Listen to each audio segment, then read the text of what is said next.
নমস্কার, welcome to my channel বাঙালি রান্নাঘর। আজকে আবারও একটা নতুন রেসিপি নিয়ে চলে এসেছি, ডিম আলুর কষা। চলো দেখে নিই এই রেসিপিটা আমি কিভাবে বানাচ্ছি। এখানে নিয়েছি আমি 5টা আলু, যেগুলোকে 2 টুকরো করেছি। নিয়েছি 4টি ডিম, এতে দিয়েছি সামান্য হলুদ আর লবণ দিয়ে এটাকে ভাপিয়ে নিচ্ছি। দেখো, ডিম আর আলুগুলোকে সিদ্ধ করে নিয়েছি। এরপরে লবণ লাগছে, জিরের গুঁড়ো, ধনিয়া গুঁড়ো, এখানে আছে গরম মশলা গুঁড়ো, এটা আছে 5 ফোড়ন আর লঙ্কার গুঁড়ো, আর নেব সামান্য হলুদ। এখানে নিয়েছি আদা, রসুন, একটা গোটা পেঁয়াজ, লঙ্কা, আর এখানে নিয়েছি 2 চামচ টমেটোর সস। এর বদলে তোমরা টমেটোও দিতে পারো। আর লাগবে একটা দারচিনি, 2টো এলাচ আর 2টো লবঙ্গ, আর একটা তেজপাতা। কড়াই বসিয়ে দিয়েছি, কড়াইতে তেলও গরম হয়ে গেছে। এবার ভাপিয়ে নেওয়া আলুগুলোকে আমি ভেজে নিচ্ছি।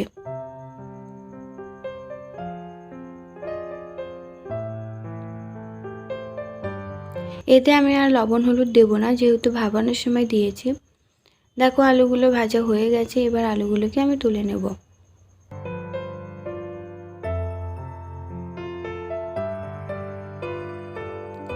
এই তেলেই আমি ডিমগুলো দিয়ে দিচ্ছি। ডিমগুলোকে আগে থেকে লবণ আর হলুদ মাখিয়ে রেখে দিয়েছিলাম।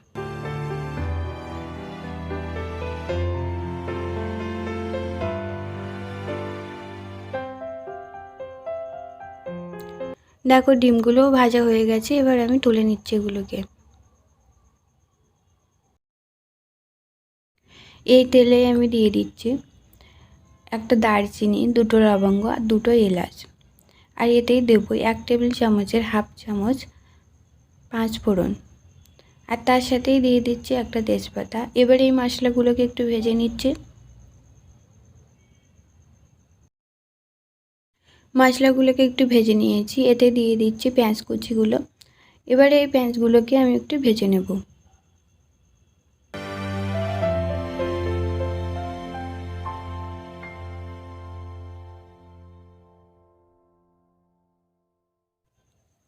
দেখো, পেঁয়াজগুলো কালার চলে যাচ্ছে।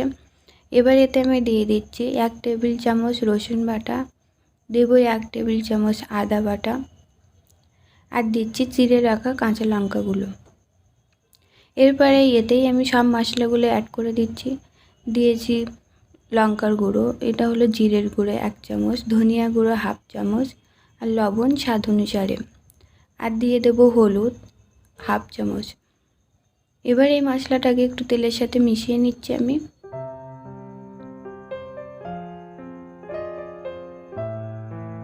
এবার এতে দেবো একটু জল,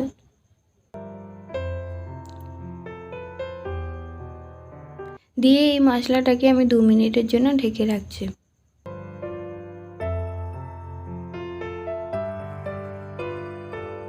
2 মিনিট পরে ফিরে এসেছি। এবার এই মশলাটাকে আমি ভালোভাবে নাড়াচাড়া করে 3 থেকে 4 মিনিটের মতো এটাকে কষিয়ে নেব।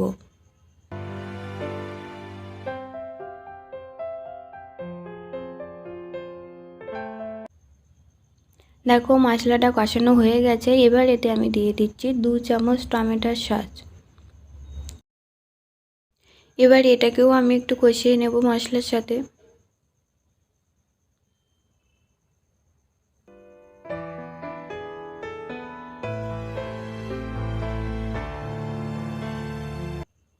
দেখো, এটা কষানো হয়ে গেছে। এবার এই মশলায় আমি দিয়ে দেব ভেজে রাখা আলুগুলো।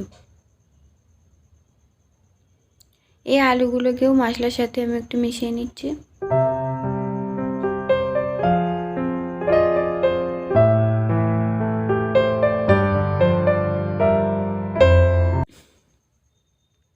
দেখো, আলুগুলোকে মশলার সাথে খুব ভালোভাবে মিশিয়ে নিয়েছি। এবার এতে দিয়ে দিচ্ছি ডিমগুলো। এবার ডিমগুলোকেও একসাথে একটু মিশিয়ে নিচ্ছি।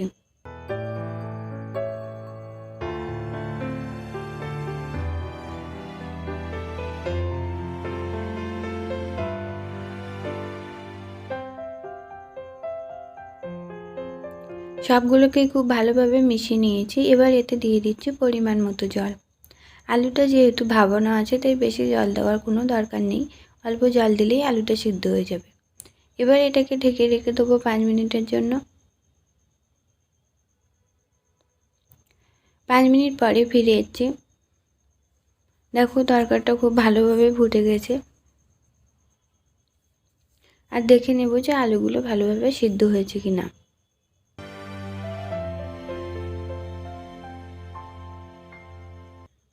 দেখো আলুটাও সিদ্ধ হয়ে গেছে। এবার এতে দিয়ে দেব 1 টেবিল চামচের হাফ চামচের মতো গরম মশলা।